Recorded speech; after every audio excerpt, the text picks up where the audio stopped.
Quedamos en el versículo 1 la vez pasada, ¿cierto? Creo que no pasamos de ahí, donde le decía a los tesalonicenses, está en Dios el Padre y en el Señor Jesucristo, ¿no es cierto? Todos estamos hablando de una iglesia que está en Cristo y en el Padre, ¿no es cierto? Y enseguida viene un saludo que no alcanzamos ni siquiera a ver la vez pasada. Es un saludo así como saludamos aquí a los que recién entran, ¿no es cierto? Hola. Así nos saludaba Pablo. En la época donde fue escrito esto, en los primeros siglos, en el primer siglo, habitualmente saludaban como con esta palabra kairein, en griego. Acuérdense que estamos en un escrito griego, que básicamente era como, yo me imagino como decir feliz día, alégrense, quería traducir a eso, kairein, y era el saludo habitual, donde nuestra cultura, como decimos, hola, feliz día, ¿no? Ese es nuestro saludo. En nuestra cultura en esa época era alégrense, o sea, era el saludo cuando escribía a las personas una carta. Y aquí Pablo empieza a hacer un pequeño cambio que a veces para nuestra cultura, para nuestro léxico, de pronto no nos parece nada extraño cuando él dice, ¿cómo saluda ahí? Gracia y paz. Y la palabra gracia en este momento es charis en griego. Y charis cambia, y eso es lo que Pablo está diciéndole a esta iglesia, le está saludando con la palabra charis, y le dice gracia y paz. Es curioso que Pablo en todas sus cartas, ese es el saludo que él da. Si ustedes se dan cuenta, Colosenses, Tesalonicenses, Tito, Filemón, él en el saludo inicial a todos les dice gracia y paz. Hablábamos de que uno decía, uno decir, como decíamos en esta época del año, feliz año, ¿no? Alégrese este año, o sea, pero qué bueno es que uno le pueda decir gracia y paz este año. Ese es el deseo que cada persona debiera tener hacia los demás hermanos en Cristo. Porque vamos a ver la profundidad de lo que está hablando aquí Pablo.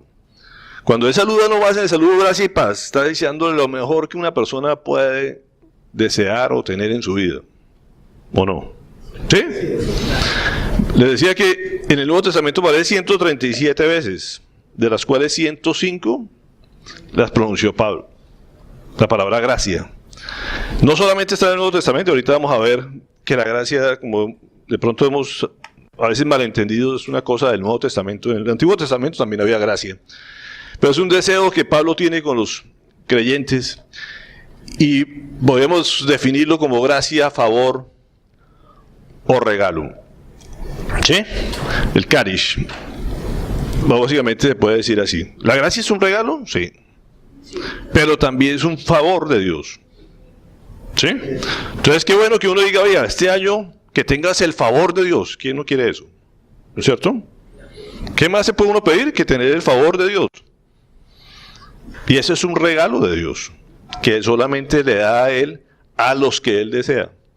Entonces, qué rico que uno le pueda desear a las personas, ojalá estés con el favor de Dios y estés en gracia bajo Dios. Y ese es el saludo que empieza a dar Pablo, y vamos a mirar algunas cosas sobre la gracia. Rápidamente, podríamos llevarnos días enteros seguramente estudiando este tema de la gracia. Miremos en Juan 1, 16, 17. Vamos a utilizar bastante la palabra de Dios, a mirar muchos versículos. Dice, de su plenitud, todos hemos recibido gracia sobre gracia.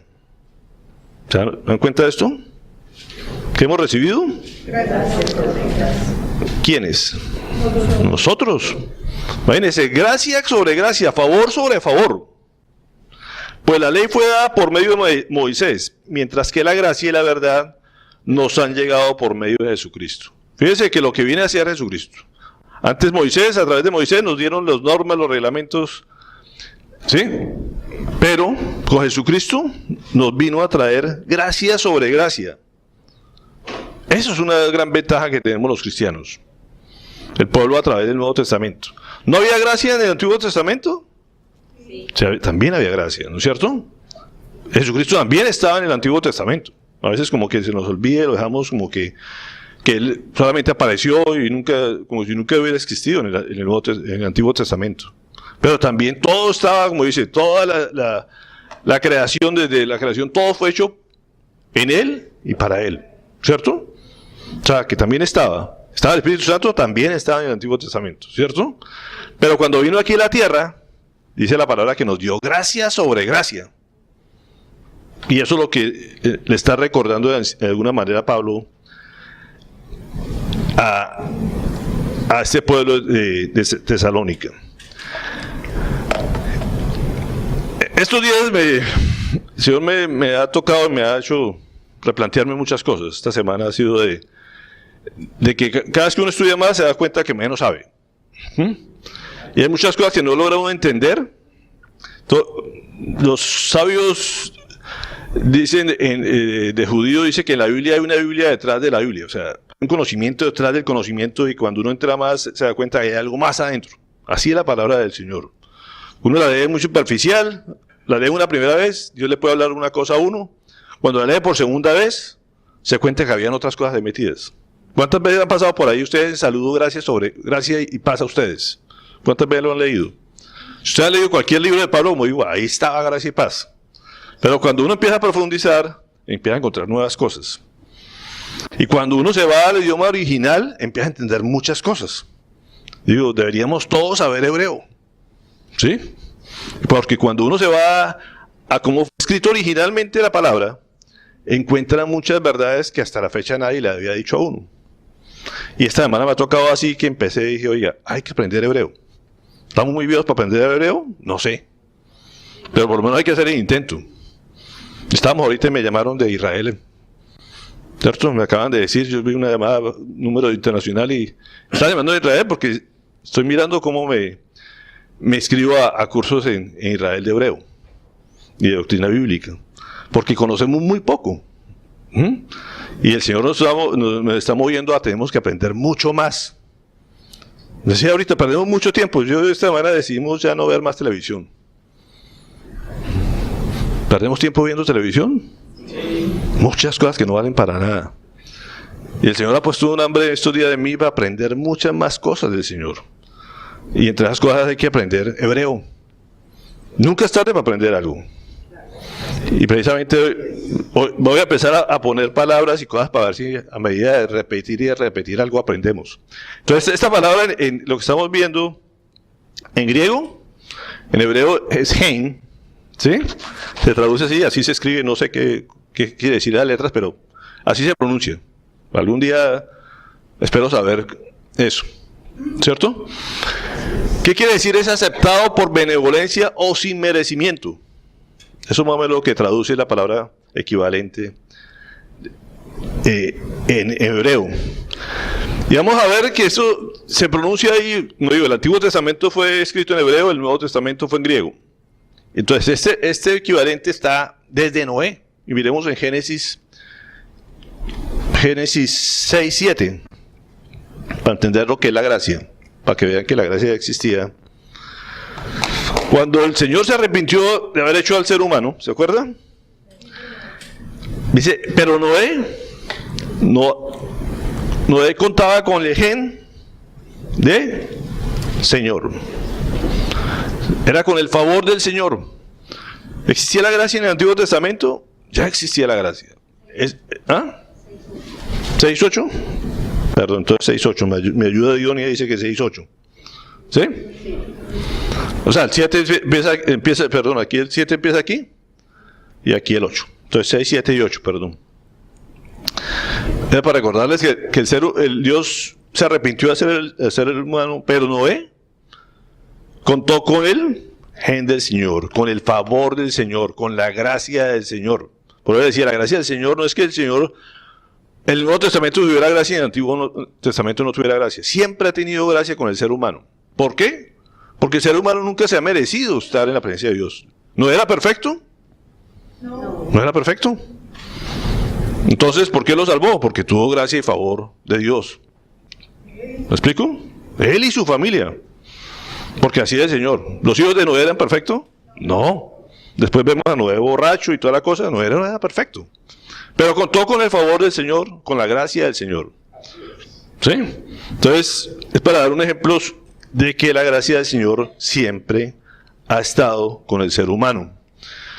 Vamos al siguiente versículo, Génesis 39, 20, 21. Y aquí vemos diferentes, el hebreo utiliza diferentes palabras a veces para dar a entender una misma cosa. Y en otras partes está la palabra Hesed, eso es lo que he venido aprendiendo. Tiene que ver con esa gracia que es de misericordia. Y cuando estaba con José, ¿se acuerdan la historia de José? Que después de que no aceptó caer en la tentación, ¿cierto? De la esposa de Josafat, dice, pero aún en la cárcel, el Señor estaba con él y no dejaba de mostrarle su Hesed a José. Entonces fíjense que era la presencia de Dios misma. Hablábamos de que la iglesia de Tesalónica estaba en el Cristo. Pues en el Antiguo Testamento la presencia también estaba con él, con José. ¿Sí? Y tenía la gracia José. ¿José era perfecto? No, era un buen hombre, definitivamente. Dios lo escogió por algo, pero tampoco era perfecto. Pero la gracia del Señor estaba con él a pesar de todo lo que le permitió pasar. Como hablábamos, a veces uno decía, pero ¿por qué a la gente le pasan cosas buenas? ¿Por qué a la gente buena le pasan cosas malas? Dios lo permite, ¿sí? Y nadie está exento, por muy bueno que sea, de que no le pasen cosas malas. Pero la presencia de Dios estaba con uno y como estaba con José y está con todos, porque Él lo ha querido así. ¿No de acuerdo? Y todo, como dice, si un padre ama a su hijo, lo disciplina. Se estaba preparando para cosas buenas, para cosas mayores, ¿cierto? Y de todo modo lo consolaba, lo cuidaba y lo protegía en medio de la cárcel.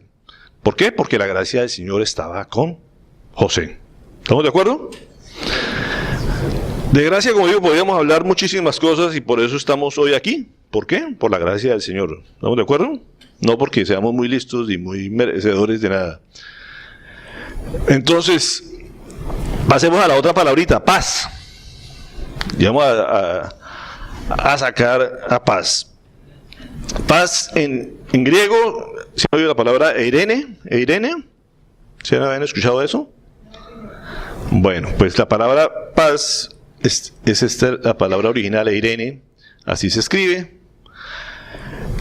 Y la que en hebreo, ¿se han oído shalem o shalom?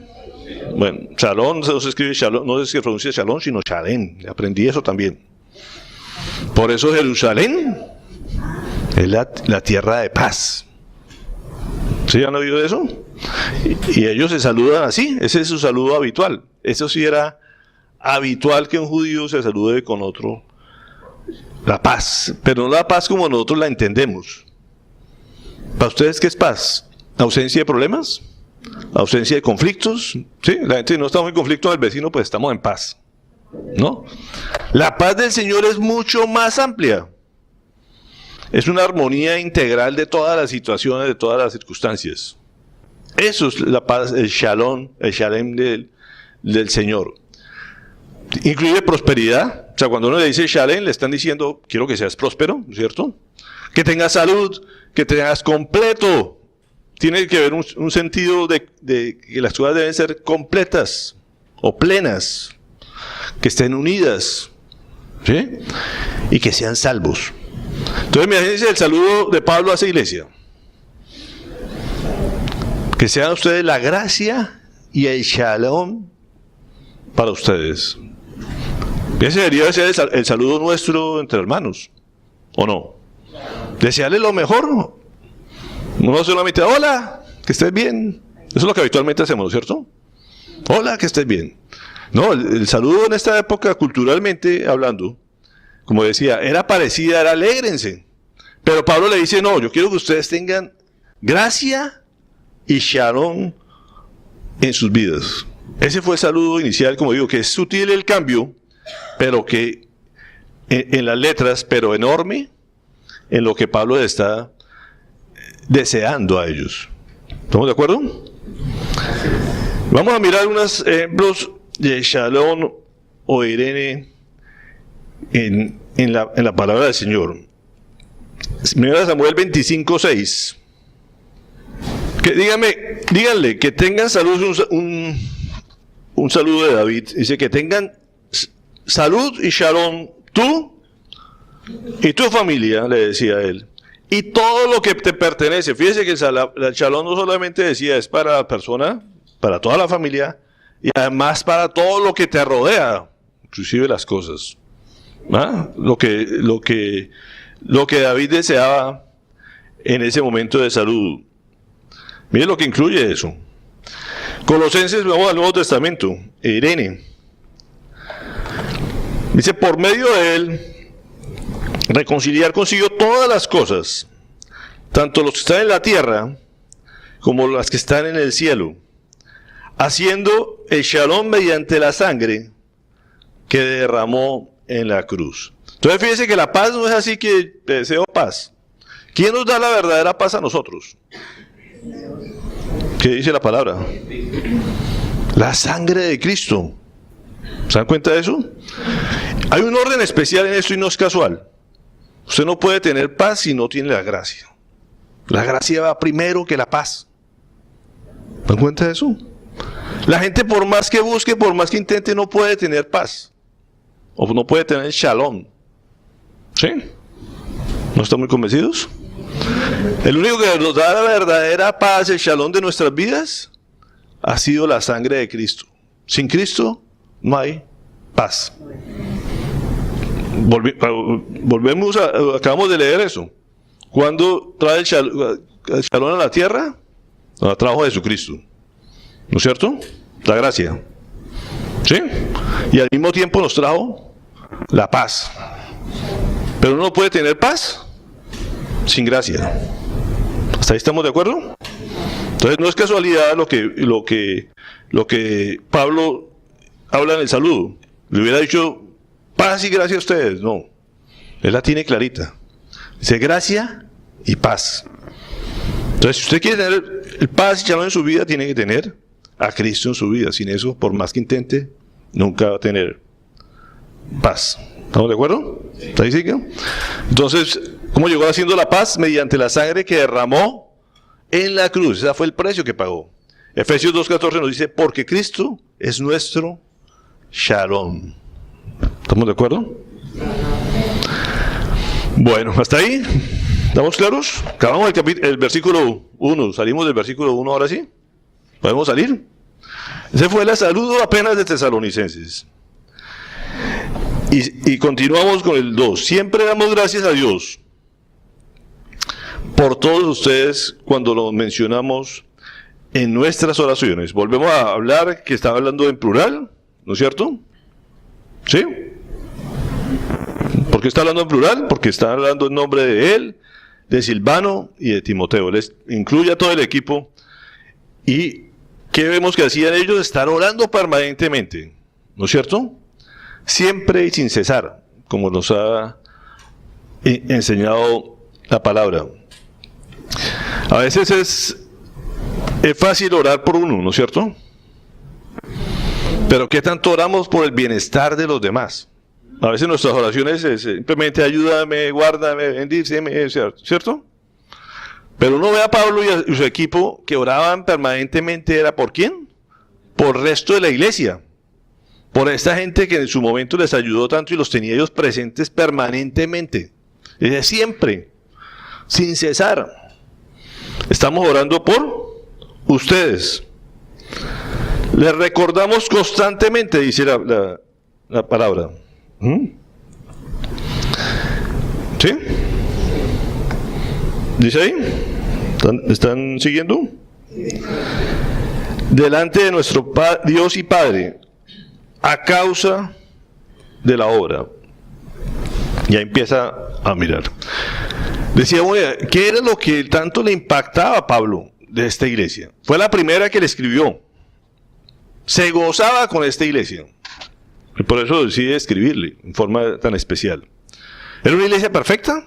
No. Estoy seguro que no. La gente vive buscando la iglesia perfecta. ¿No? Y les dejo esta frase que me encontraba y me gusta. Si llega a encontrar la iglesia perfecta, por favor no se haga miembro de ella. Pues si lo hace, en el momento deja de ser perfecta. cesará de ser perfecta, ¿no es cierto? La iglesia es formada por personas. La iglesia, ¿qué es? Es una asamblea. En inglés quiere decir los de afuera, los separados, ¿no es cierto? Eso es lo que traduce. Pero que nunca son hechos por personas imperfectas. Las iglesias todas son imperfectas. ¿Por qué? Porque sus miembros son imperfectos.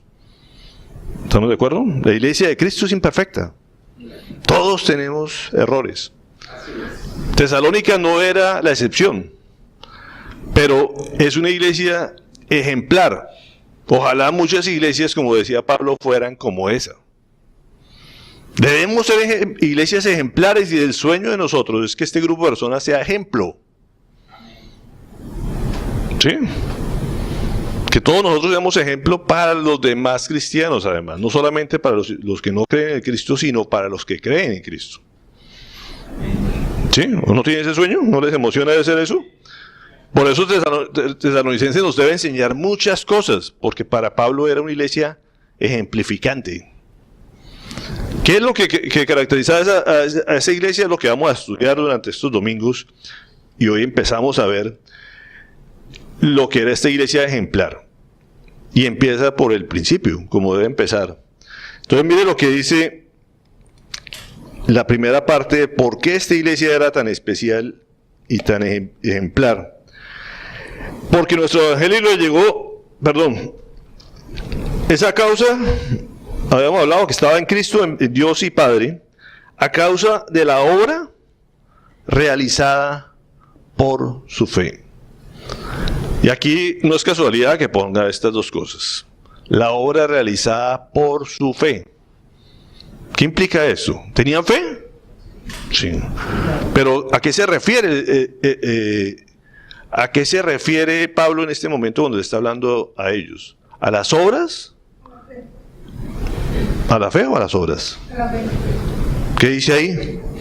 Dice, a causa de la obra realizada por su fe.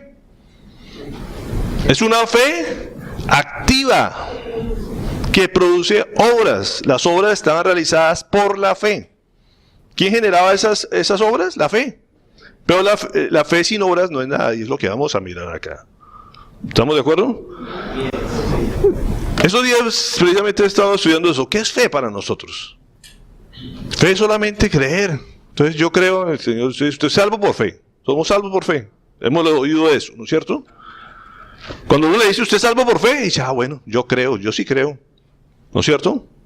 Entonces yo sí creo, soy salvo. Y eso es lo que nos han de pronto enseñado y decimos, yo creo. Y sí, eso es verdad. La fe implica una creencia. Pero esa creencia tiene que ir pegada a las obras, y toda la Biblia nos habla sobre eso. ¿Sí? Si usted está en el lecho de muerte, y pues, ¿hay qué puede hacer? Nada, pues creyó y se salvó. Pero usted cree, está vivo y tiene la capacidad de hacerlo, tiene que mostrarlo a través de las obras. ¿Sí? Y tiene que ser una fe obediente a lo que el Señor dice que debemos hacer. ¿Estamos de acuerdo? Entonces todo el mundo dice, no, es que la ley era para los del Antiguo Testamento. Porque ahí estaban los reglamentos y lo que la gente tenía que hacer. Nosotros ahora somos salvos es por fe. Entonces, porque creo, soy salvo. Y me olvido de las normas que Dios estableció. ¿Pasa eso? Nos pasa eso. Y por eso a veces nos olvidamos del Antiguo Testamento, y el Señor lo que me ha mostrado, no, Señor, ustedes tienen que acordarse de eso y saber lo que Dios dijo que debíamos hacer. ¿Me explico? ¿Sí o no? ¿Porque esas cosas se fueron abolidas, las cosas del Antiguo Testamento, por Jesús? No. Perfeccionadas, y el mismo Pablo dice, yo no voy en contra de la ley, ¿no es cierto? Lo que pasa es que estamos a otro nivel, que el Señor por su gracia nos ha mostrado. ¿Sí? Yo no estoy en contra de la ley ni de los que practican la ley. Simplemente hay que perfeccionar eso. ¿Sí? No vivir angustiados porque si dejamos de cumplir una cosa nos vamos a condenar. Pero no quiere decir que no nos esforcemos por cumplir lo que la ley también decía. ¿Me explico? Entonces fíjense que aquí empieza a hablar de las obras realizadas por la fe. Entonces vamos a mirar varios versículos aquí en esta parte para confirmar lo que estamos hablando. En Hechos 11:6 nos dice, en realidad, sin fe es imposible agradar a Dios. Eso sí lo tenemos que tener completamente claro. O sea, sin fe, nada que hacer. Ya que cualquiera que se acerca a Dios tiene que creer que Él existe y que recompensa a los que le buscan. Entonces, usted quiere conocer más de Dios, usted tiene que creer que Él existe. Si no existe, ni pierde el tiempo, ¿no es cierto? Y además que Él recompensa si usted hace el esfuerzo por buscarlo. Entonces, usted más estudia y Dios lo más lo recompensa. Usted estudia ¿para qué? Para conocerlo más. Y entre usted más estudie de Dios, Dios lo va a recompensar más. Porque usted cree que Él existe y tiene hambre de buscarlo, de conocerlo. ¿Estamos de acuerdo? Pero sin fe, pues no hay nada que hacer. Santiago 1:22.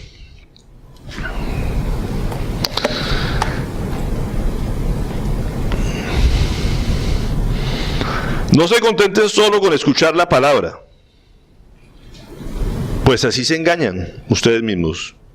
Llévenle a la práctica. Como digo, aquí nada sacamos con venir cada domingo. Ojalá fuéramos todos, tuviéramos reuniones toda la semana. Pero de nada serviría. ¿Sí? Si la gente eso no lo pone en la práctica todos los días de su vida, todos los momentos, todos los minutos de su vida. Porque eso nos convierte en religiosos. Hablábamos y estos días he visto varios videos de mucha gente que dice, la gente iba a las iglesias católicas y a mí me sorprende cómo va la gente a las iglesias católicas. ¿O no? Yo paso por aquí a una iglesia o por Crespo o por Boca Grande en la hora de misa y eso está así.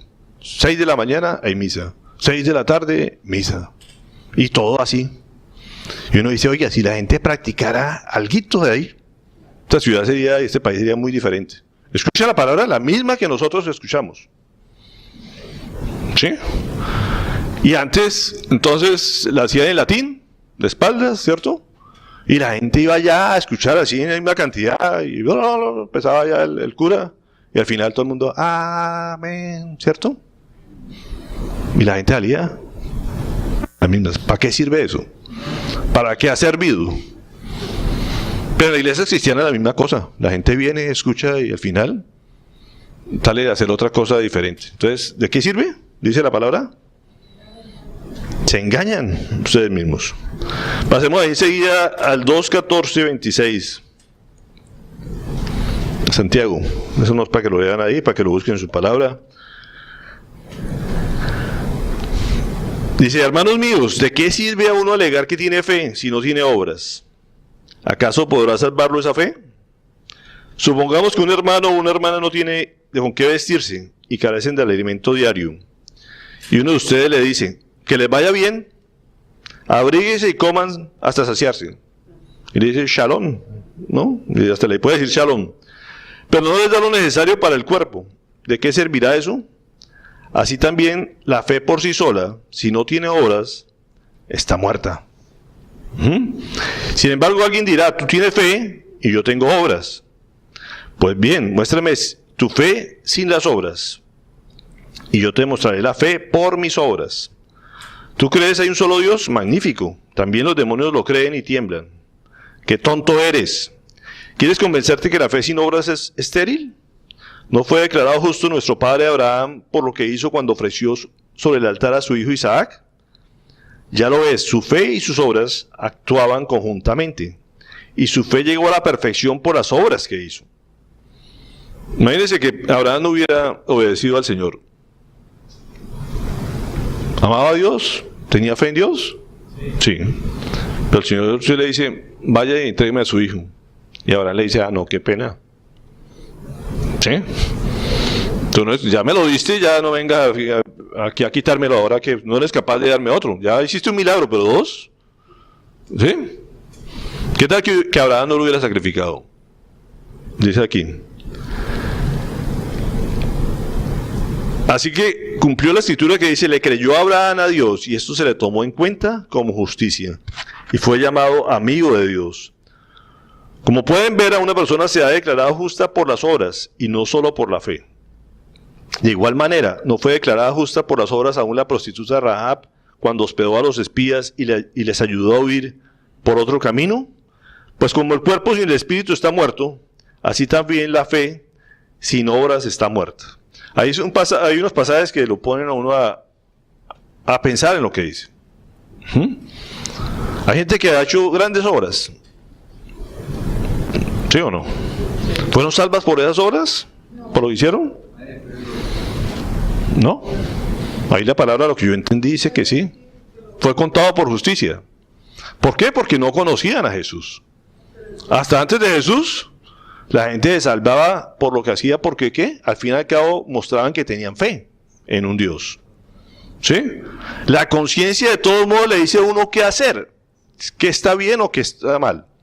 Para mucha gente en el momento todavía no conocen a Jesús, no han oído de Jesús, pero tiene una conciencia. ¿Pueden salvarse por sus obras? Todo el mundo, y qué temor decir hablar aquí. Nunca han oído de Jesús, a ellos todavía no han llegado a Jesús. Hay tribus aborígenes que nunca nadie les ha hablado de Jesús. ¿Ah?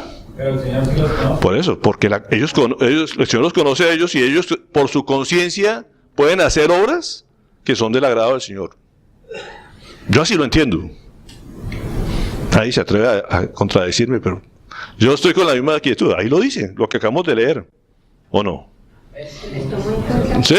Les toma en cuenta sus obras. Las obras son importantes de hacerlas. Nosotros ya no, nosotros ya conocemos del Señor, ¿cierto? Las obras vienen resultado de la fe. ¿Estamos de acuerdo? Sí. Es controversial, pero ahí está. ¿No? Para ti no es controversial. Sí, para mí es controversial. Por eso. Porque una persona sí puede, o sea, una persona puede estar salva, no tener obras. Eso quiere decir que va al cielo, pero no, cuando lleguen las bodas del Cordero no va a tener que presentar. Pero ahí viene la esta. Si tiene fe de verdad, sin obras, por eso dice la fe sin obras es muerta. Lo dice claro. ¿Ah? Esta porción de esta versión que tengo dice: de manera que así como un cuerpo que no tiene espíritu está muerto, así también una fe que no tiene hecho está muerta. Por eso es lo que acabo de leer, el 26 lo dice. Pues como el cuerpo sin el espíritu está muerto, así también la fe sin obras está muerta. O sea que no es fe. ¿No es fe? Entonces no es eso. No es que. Entonces uno puede decir que tiene fe si no hace obras. Es lo que nos dice la palabra todo el tiempo. O sea, puedo decir, no, sí, yo creo, pero salgo y me comporto como se me da la gana. ¿No? Eso es una falsedad y se nos engañamos a nosotros mismos. Usted puede escuchar la palabra, venir todos los días aquí a reuniones, decir que tiene mucha fe y resulta que es falso. Porque los resultados, precisamente, los frutos, los que están mostrando que son las obras, no los tiene. ¿Estamos de acuerdo? Mire Romanos 2:13, a ver si nos da un poquito más de claridad. Porque Dios no considera justos a los que oyen la ley, sino ¿a quiénes? A los que la cumplen. ¿Cuál ley? ¿Cómo así? ¿La ley no era para los antiguos, el Antiguo Testamento? ¿No estamos en el Nuevo Testamento? Pregunto yo. Pero la ley precisamente, es que ese es el concepto, es el problema, que la gente cree que la ley es para los de antes. ¿Cierto? La ley también es para nosotros. Y ahí es cuando me entra a mí muchas cosas. ¿Por qué dejamos la ley a un lado?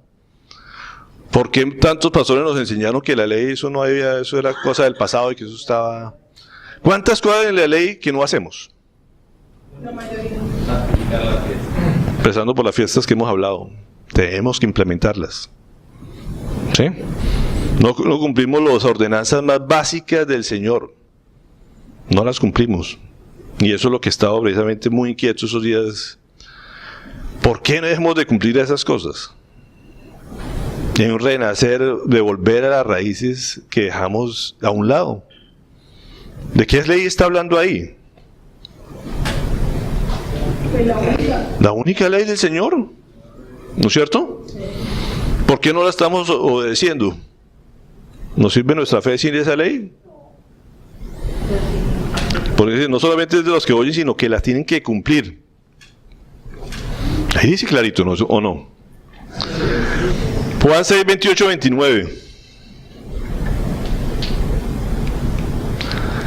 ¿Qué tenemos que hacer para realizar las obras que Dios exige? Le preguntaron.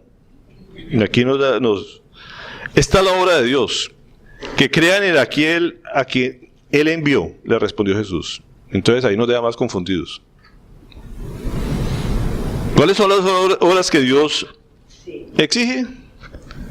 Que crean en aquel a quien Él envió.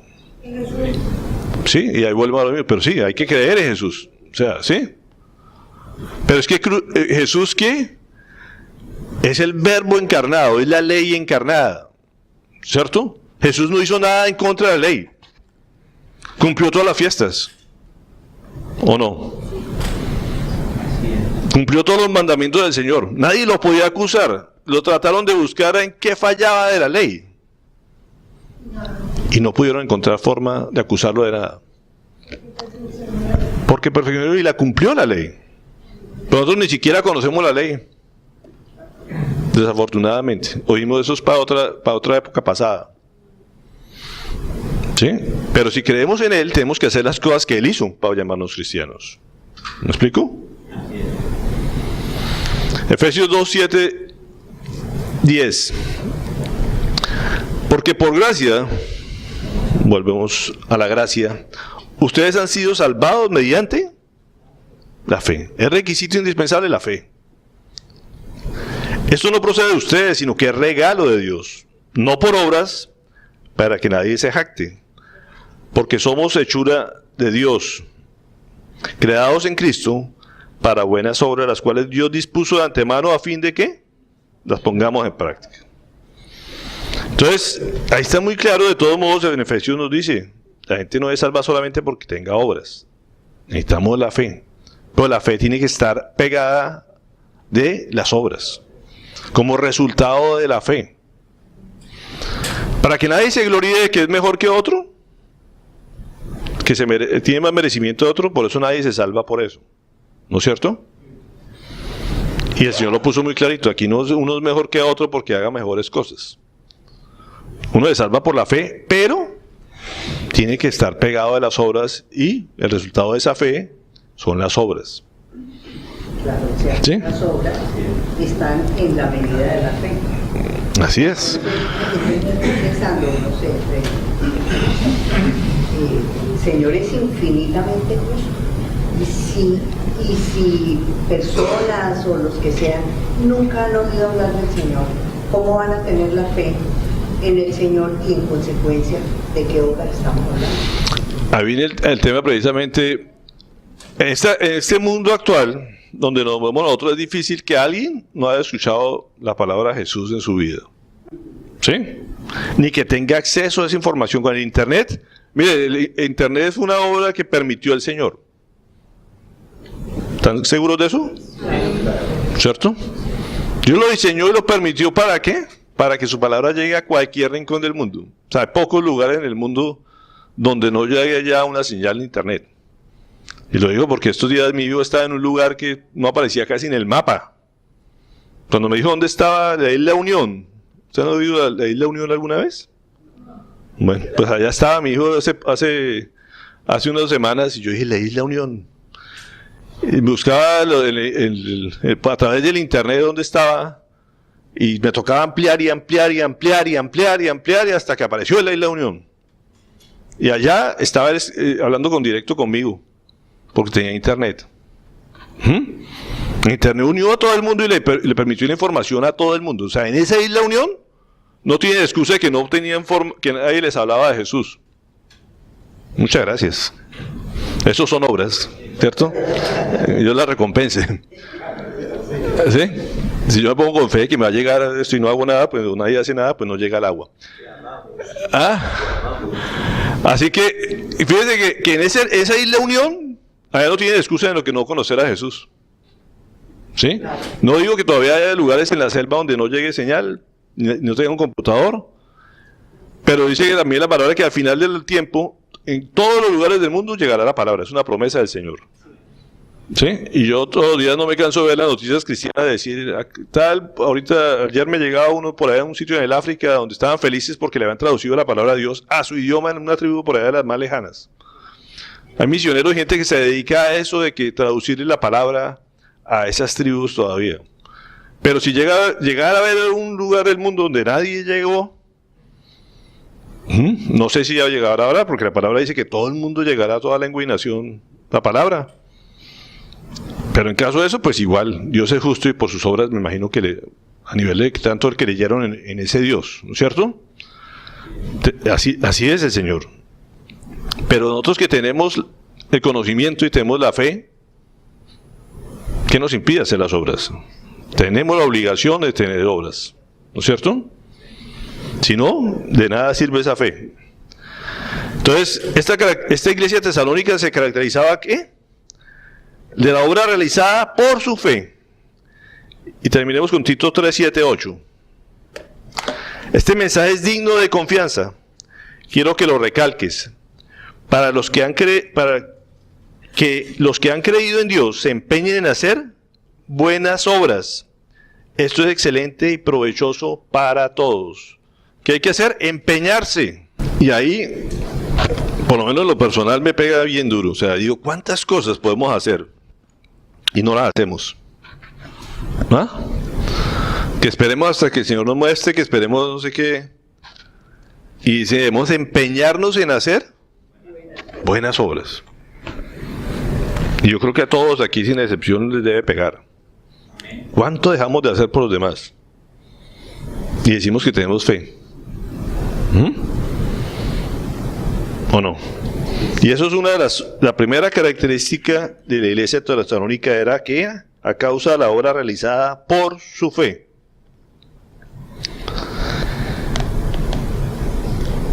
Y el segundo punto, que el Señor, ¿hasta ahí queda claro el mensaje? Sí. Bueno, ¿podemos continuar al otro? Sí, para que no haya dudas de esa primera característica ejemplificante de la iglesia tesalónica. Dice, el trabajo motivado por su amor. Entonces fíjense que ellos hacían obra por la fe, pero ¿era qué? Motivado por su amor. Definitivamente tiene que ser así.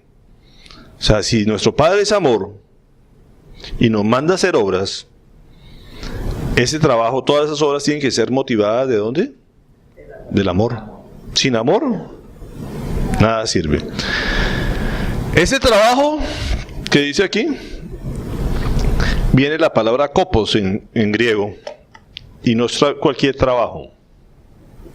Y eso es algo interesante. Cuando dice el trabajo motivado por amor, nos dice en español, pero cuando uno ve la traducción de kopos, es otro cuento. Es un trabajo de esfuerzo máximo. ¿Sí? Sacrificial. ¿Sí? No es cualquier trabajo, es un trabajo que le cueste a uno. No de los que simplemente trabajaban motivados por amor. No, era un trabajo que les dolía, que se trasnochaban. Porque uno dice, bueno, sí, hay unas buenas obras, de acuerdo a mis posibilidades, sí, no hay nada cuando uno le duele lo que le toca entregar. Ese es el verdadero amor. ¿O no? El amor implica sacrificio y esfuerzo. Cuando uno lee 1 Corintios 13, todos los enamorados les encanta ese pasaje, ¿no es cierto? ¿Sí o no? Ese es el pasaje del amor. Pero ahí dice, el amor es ¿qué? Paciente, bondadoso, no ha sufrido. Ah, ¿cómo así que sufrido? El amor no es para gozarlo, o sea, para divertirse. Cuando el Señor le dice el amor es sufrido. Sí, todo lo cree, todo lo sufre, todo lo soporta.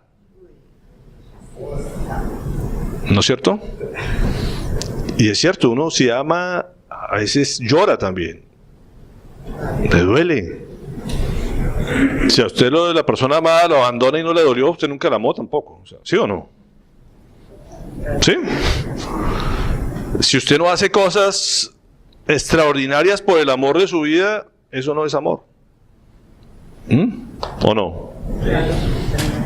Entonces está, como digo, dispuesto a subirse a una montaña con tal de bajarle una rosa, ¿o no? ¿Sí o no? Eso es amor. Si a usted no le cuesta, lo que está haciendo, no está dispuesto a que le cueste, no conoce el verdadero amor.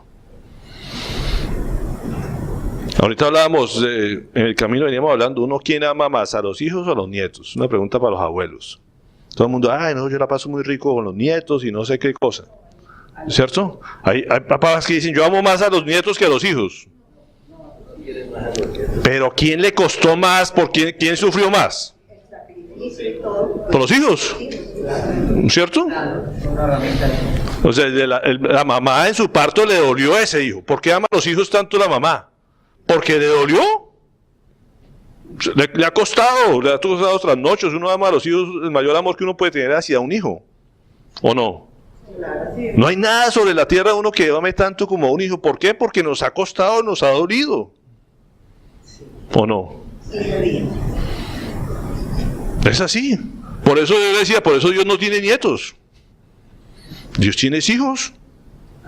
Y le costó. ¿Qué le costó? La sangre de su propio hijo. ¿O no? Por eso Dios no tiene nietos. Todo para amarlo tiene que tener ese amor sacrificial. Y eso es lo que esta gente hizo. Fue motivado por ese amor. Pero no es un amor, no es un trabajo cualquiera, es un trabajo, ¿cómo? Con sacrificio, un amor, un trabajo copos, como decía. ¿Quién nos da acá la capacidad de amar así sacrificialmente? ¿Es natural?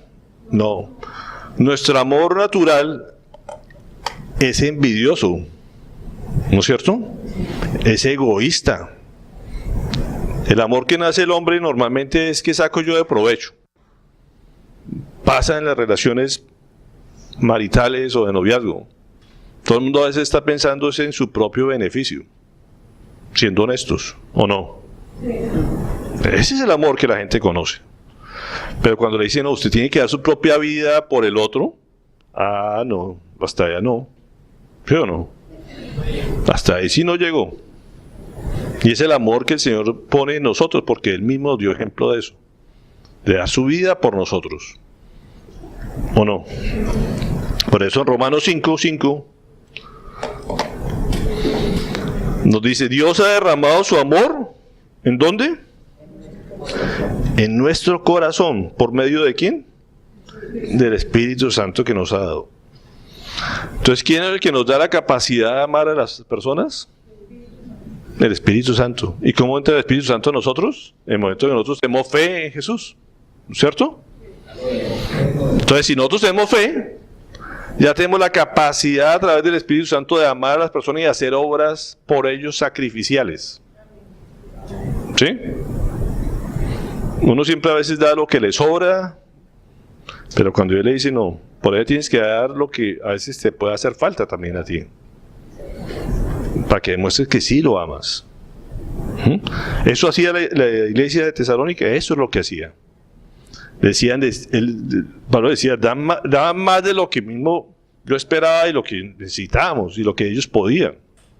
No era que fuera una iglesia muy rica, tenían necesidades también.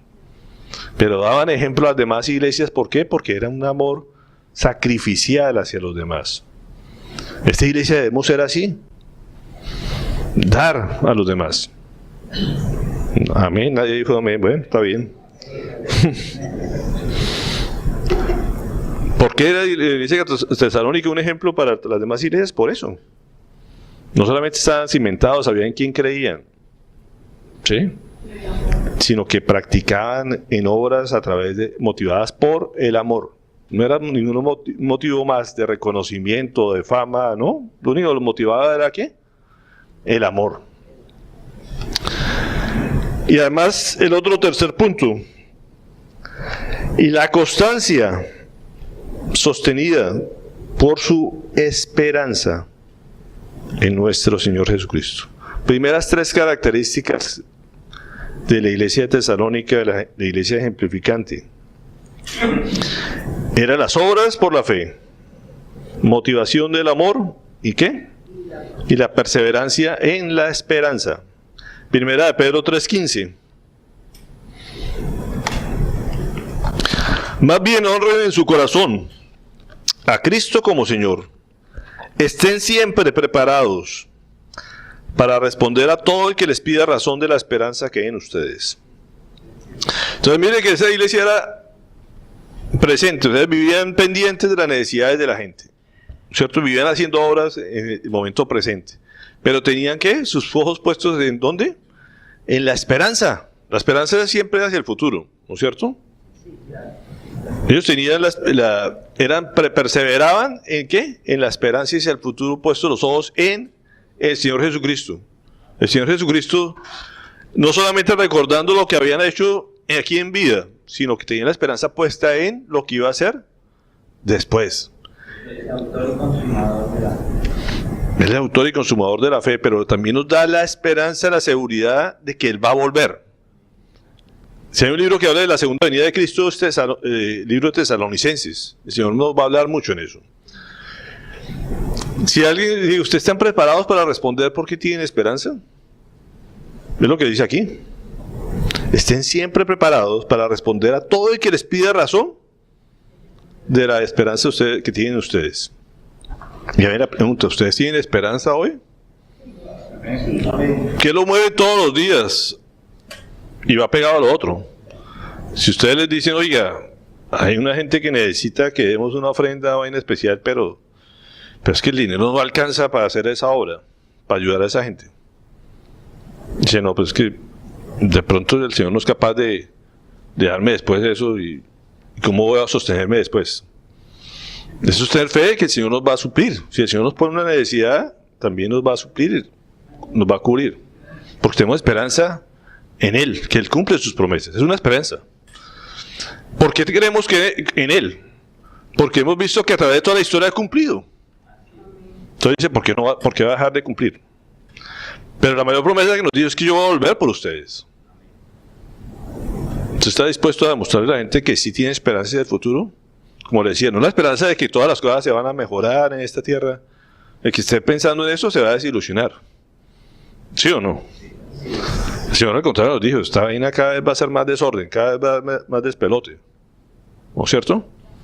La gente va a ser más egoísta, más envidiosa, más... Pero yo voy a volver un día y voy a crear mi reino. ¿O no? Y esa es la esperanza que nosotros tenemos. ¿Estamos dispuestos como digo, a quien nos pida razón de nuestra esperanza? Debemos estar preparados para eso. ¿Y eso cómo se prepara uno? Estudiando la palabra. ¿Sí? Así es. Hebreos 12, 1, 3.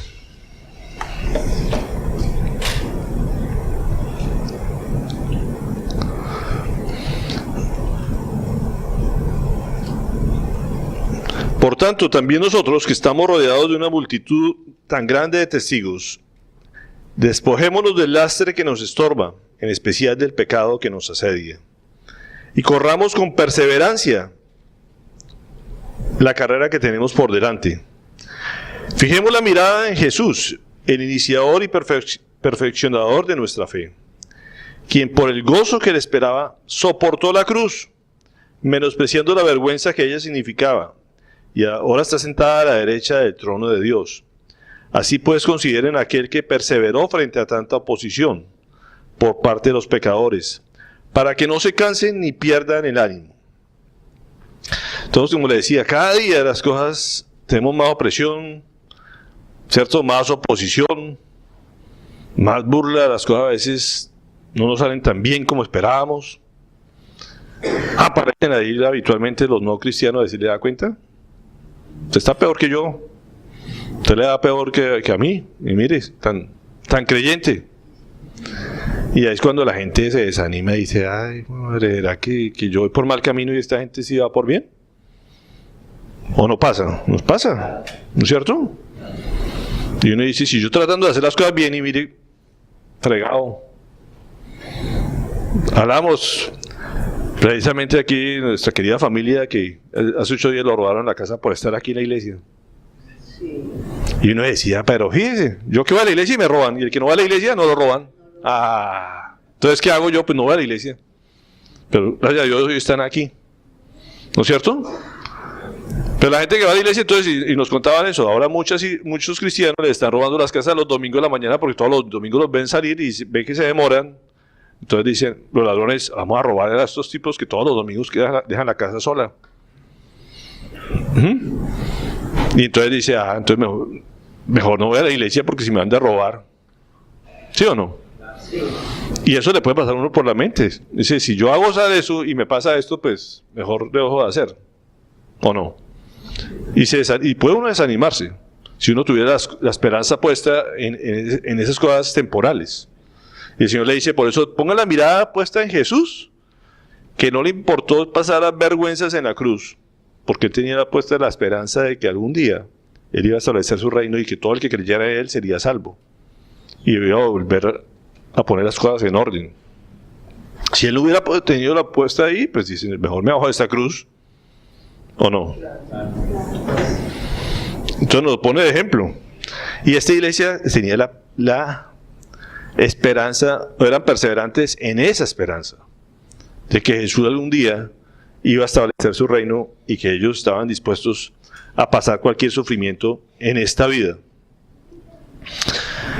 Hasta aquí nos deja algo claro el Señor, de que esta iglesia era escogida, pero era una iglesia que naturalmente no era así.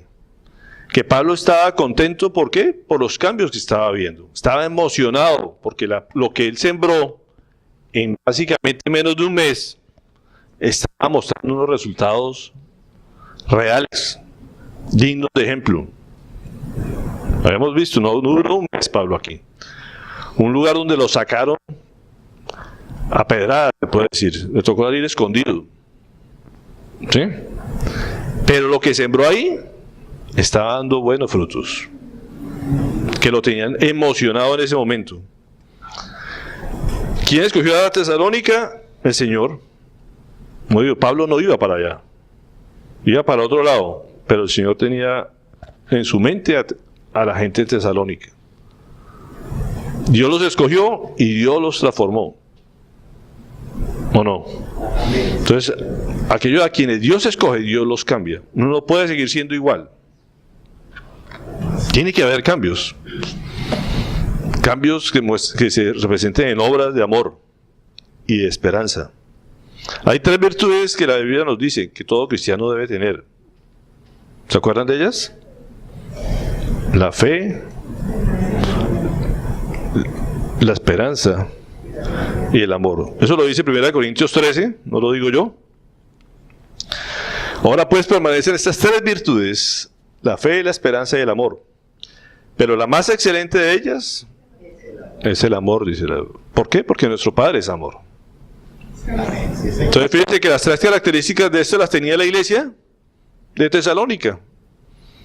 Lo que 1 Corintios nos dice es lo que Pablo le está diciendo, las primeras 3 características de esta iglesia.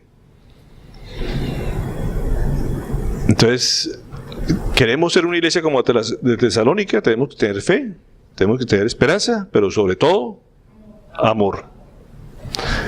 Primera de Pedro 1, 21, 22, y con eso terminamos lo que el Señor nos habla el día de hoy. Siendo las 12:02 en punto, o sea, estamos sincronizados, 1 hora.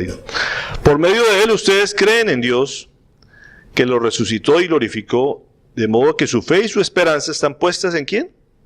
En Dios. Ahora que se han purificado, obedeciendo a la verdad, y tienen un amor sincero por sus hermanos, ámense de todo corazón los unos a los otros. Amén. Amén. Ahí sí digan amén. Amén.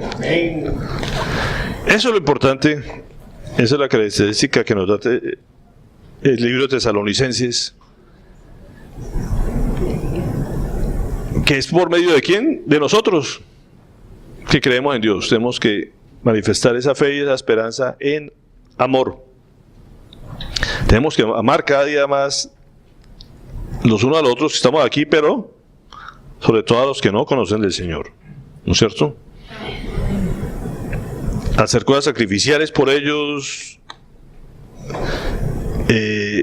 Somos muy aferrados al trabajo, a muchas cosas, y uno dice, ¿a quién amamos más? A las actividades, al trabajo, a los quehaceres de la vida que habitualmente terminan sin servir de mucho ni agradecer de mucho, o al Señor que paga bien. Esa es la pregunta que cada día nos rodea. Estos días, como digo, tengo el negocio parado, no trabaja, y digo, ha sido un tiempo espectacular para poder aprender más del Señor y poder servir y sacar tiempo para otra gente. ¿Ah? Y eso lo pone uno a reflexionar. ¿O no? Dios permite a veces eso, lo que lo bote uno del trabajo, que las cosas... ¿Por qué? Porque cada día el tiempo se acerca más a su venida. Cada día siento más esa presión, dedicarle menos cosas al trabajo, mantenerse uno con menos, porque ¿qué? Uno es el que se complica la vida. ¿Sí? Y a mí sí me duele, vamos, que estemos sacando tiempo para reuniones entre semana y la gente no está yendo. Y uno dice, yo respeto que haya cosas importantes en sus quehaceres de la vida, pero qué cosas más importantes es de aprender del Señor para poder compartir con otros. Y habitualmente no, que el trabajo, que las cosas que, bueno, pues a mí me está moviendo el Señor cada rato a dejar cada vez menos del trabajo y, como digo, esta semana dejé de ir a trabajar y a hacer lo que tenía que hacer por estudiar la palabra. Y eso no es cosa mía, es que el Señor me está presionando todos los días a que lo busque más a Él y poder compartir más con ustedes y profundizar más. ¿Para qué? Para fortalecer la fe. Escribirle a gente que de pronto hace mucho tiempo no le escribía. Si me pone a estudiar hebreo, me pondré a estudiar hebreo. Me llama la atención que hoy estén llamando para eso. Digo, bueno, a él ya contestaron y si toca hacerlo, toca hacerlo. Si me cuesta sacrificio, tendré que hacerlo. ¿Por qué? Porque es por amor a las personas. No es fácil a veces preparar todas estas cosas. ¿Por qué lo motiva a hacer? Por amor. Porque yo sí quiero que ustedes, los que toman el trabajo de venir acá, se fortalezcan cada día en fe, en el conocimiento del Señor. ¿Para qué? Para que salgan a hacer buenas obras y amen más a las personas. ¿Sí? Si a mí no me costara y no lo hiciera así, ustedes menos lo van a hacer. ¿Sí o no? Y cada uno así, va haciendo la cadenita. ¿Quién nos puso el ejemplo? El Señor Jesucristo, que se sacrificó hasta lo máximo. ¿Por qué? Por amor a nosotros. Para que le creyéramos. Y a pesar de eso no le creemos. Así es el ser humano. Y nos desilusionamos muchas veces de que la gente no quiera escuchar, de que no quiera practicar. Pero ahí es donde viene la esperanza. El Señor dice, perseveren, perseveren y perseveren.